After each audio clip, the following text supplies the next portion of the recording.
Salut à toi, futur motion designer, c'est Alban et aujourd'hui on se retrouve dans une nouvelle vidéo dans laquelle on va voir comment créer un tracking 2D sur After Effects. Donc tu vas voir qu'en seulement quelques clics on peut faire un magnifique tracking. On va rester simple, on va rester dans le 2D, j'ai déjà fait d'autres vidéos sur le tracking 3D, tu peux y jeter un coup d'œil si tu veux, mais aujourd'hui ça va être de la 2D, donc c'est-à-dire la 2D, comme son nom l'indique, ça va être en 2 dimensions et pas en 3 dimensions, donc c'est-à-dire que si tu as un personnage enfin la caméra qui avance dans un couloir et que tu souhaites traquer un truc sur un mur, ce sera mieux de le faire en 3D, parce que va y avoir une 3 dimensions, tu vois.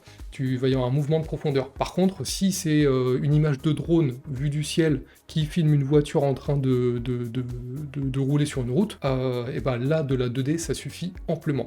Donc voilà, on va voir tout ça dans cette vidéo. Juste avant de passer à la vidéo, j'aimerais te demander si cette chaîne te plaît et si tu as envie d'en apprendre toujours plus sur le motion design, de t'abonner en cliquant sur le bouton s'abonner juste en dessous, sans oublier évidemment la petite cloche, et on se retrouve tout de suite sur After Effects. Alors du coup, on se retrouve sur After Effects, donc la première chose à faire évidemment, ça va être de créer une nouvelle composition, donc on va cliquer sur Nouvelle composition. Ici, ce qu'on va faire, ça va être laisser en 1920 par 1080 pixels, et en 29 images par seconde, c'est très bien. Et puis en durée, on va mettre 10 secondes, ça suffit amplement pour ce qu'on veut faire. Donc on peut laisser sur fond noir, etc. On clique sur OK. Ensuite, une fois que notre composition est créée, on va venir chercher notre vidéo qui est que j'ai téléchargée au préalable sur Envato. Donc on prend la vidéo, on la glisse ici, ou sinon on peut la glisser directement ici. Donc voilà, cette vidéo je l'ai téléchargée sur Envato Element, donc si tu veux, tu as le lien dans la description pour la télécharger.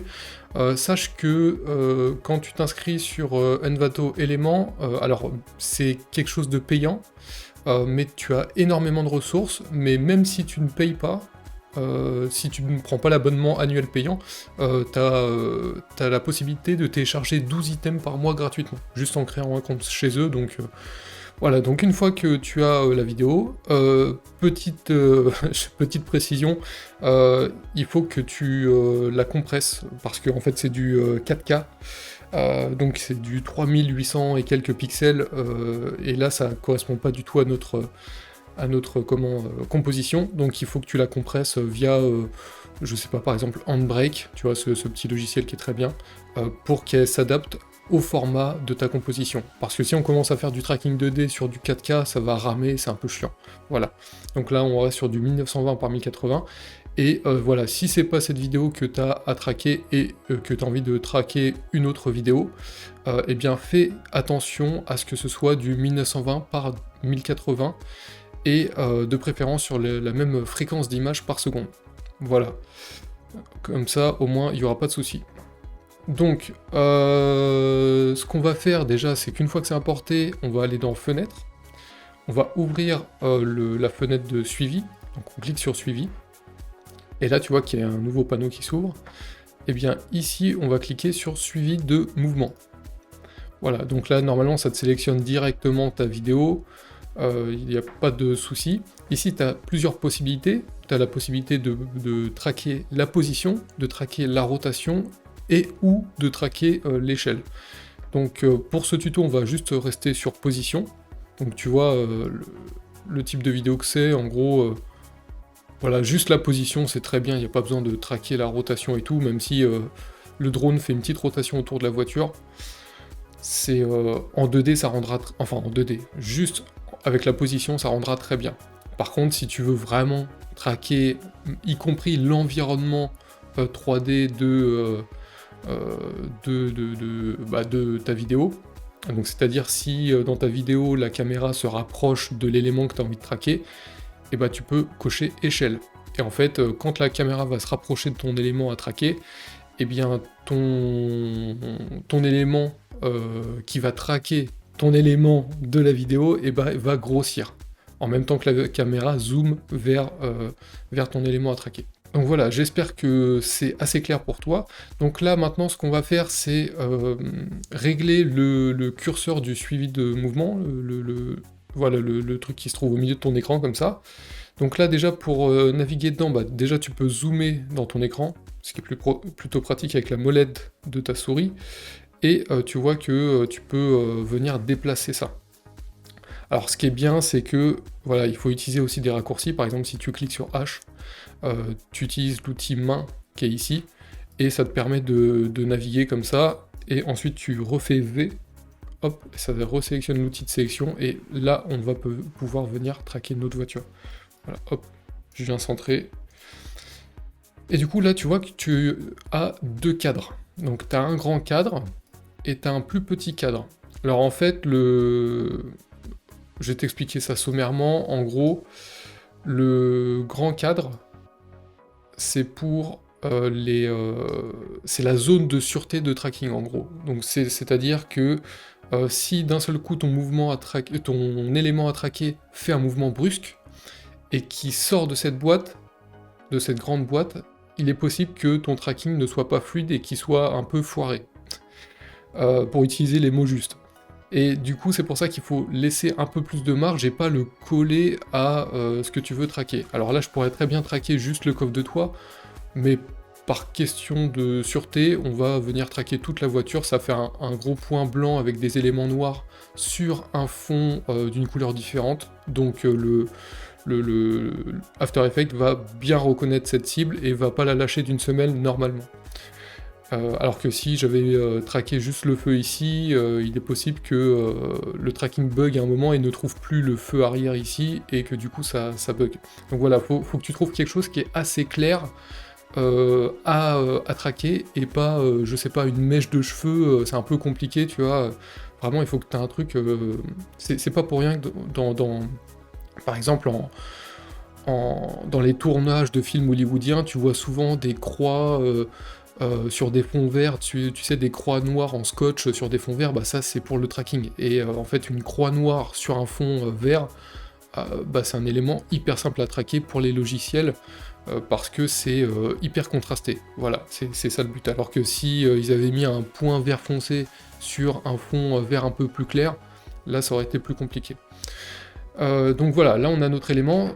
Part du principe aussi que si tu grandis trop ta zone, et bah ça va mettre 2 fois ou 3 fois plus de temps à faire le rendu, enfin pas à faire le rendu, mais à faire l'analyse.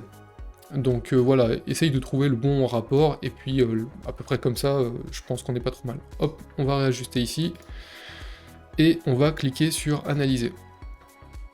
Donc là on garde à l'œil pour voir si ça traque bien, si à un moment ça fait pas un gros zigzag, parce que ça c'est tout ce qu'on veut éviter quand on fait du tracking 2D, ou même 3D d'ailleurs.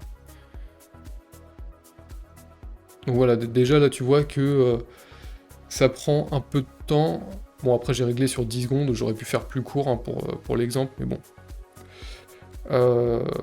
Mais voilà, part du principe que si le grand cadre tu l'agrandis trop et qu'il fait un quart de ta vidéo, et qu'en plus ta vidéo est en 4K, alors là bon, tu peux attendre longtemps, surtout si tu as un ordinateur pas très puissant.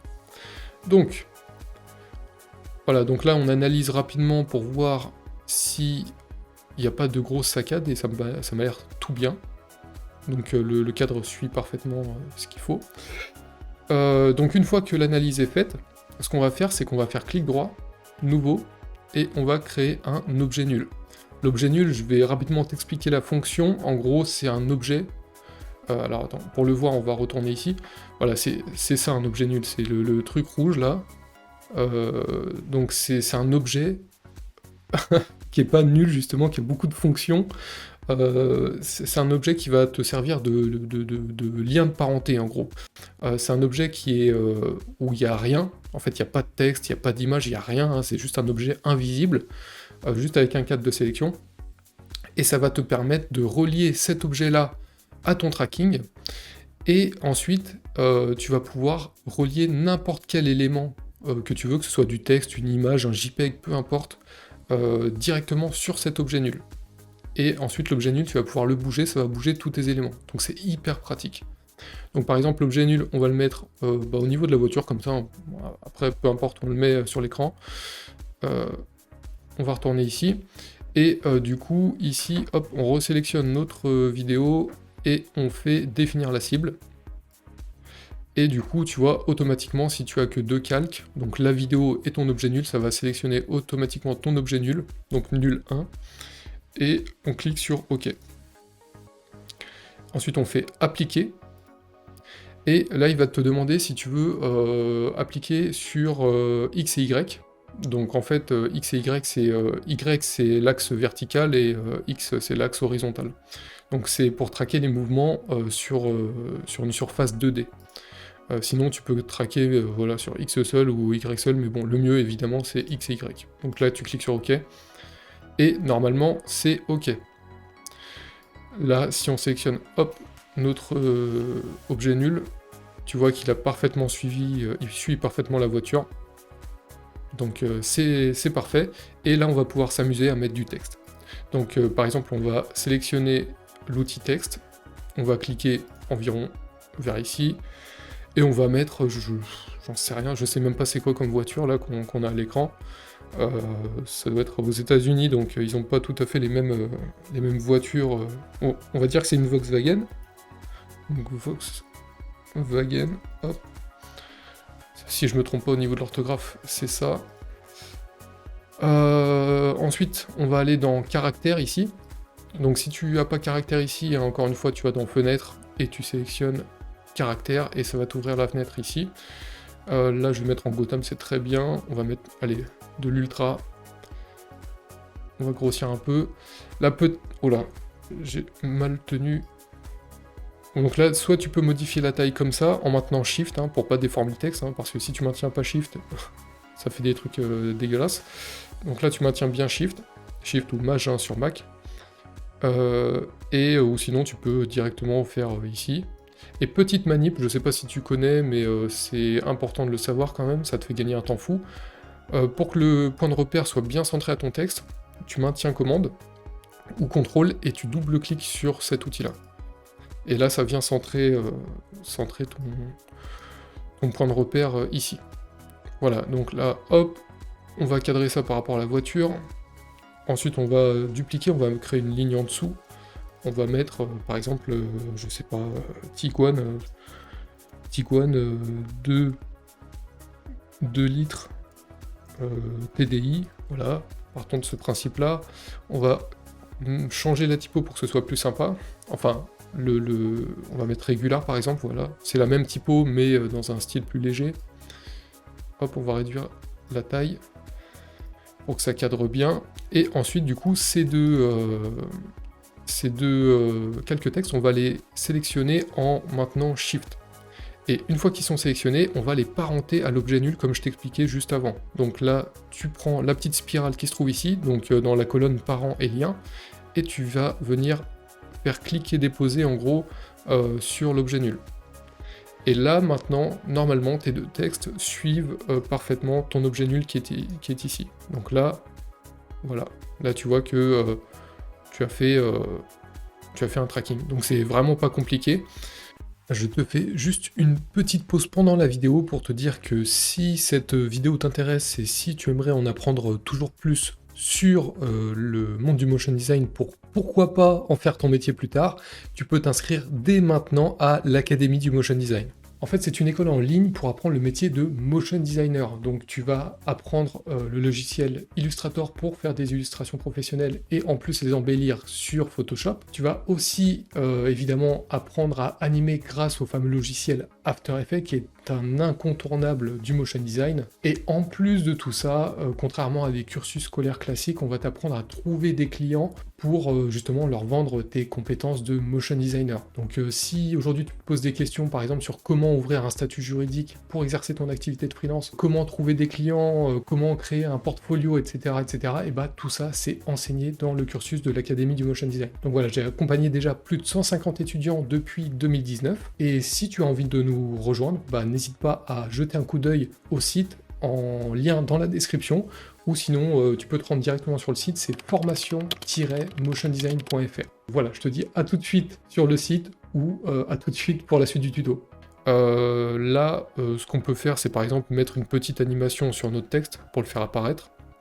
Donc on peut très bien mettre, on va aller dans Effets et paramètres prédéfinis, et on va mettre par exemple fondu lent. Donc là tu tapes fondu lent, et là tu as ça qui apparaît dans Animate In.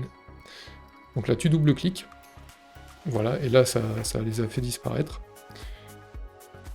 Et là tu vois que voilà, ça apparaît de cette manière-là. Après tu peux faire tout type d'animation, peu importe. Là voilà, si ça fait le rendu en intégrale, hop, je vais t'agrandir un peu l'écran. Donc voilà, là tu as le résultat.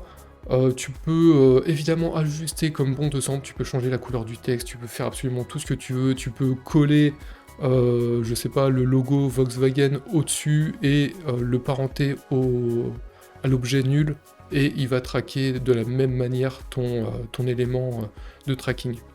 Donc voilà, bah écoute, je pense qu'on a fait le tour, et puis on se dit à tout de suite devant la caméra. Et bien voilà, maintenant tu sais comment faire un tracking 2D, j'espère que cette petite vidéo t'a plu, j'espère qu'elle a été suffisamment claire. Si elle a été suffisamment claire, bah n'hésite pas, enfin suffisamment claire ou non, n'hésite pas à lâcher un petit commentaire en dessous, n'hésite pas à mettre un petit like si tu l'as apprécié, et surtout n'oublie pas de t'abonner à cette chaîne pour en apprendre toujours plus sur l'univers du motion design. Donc c'était Alban, et puis on se retrouve très vite dans une prochaine vidéo, ciao.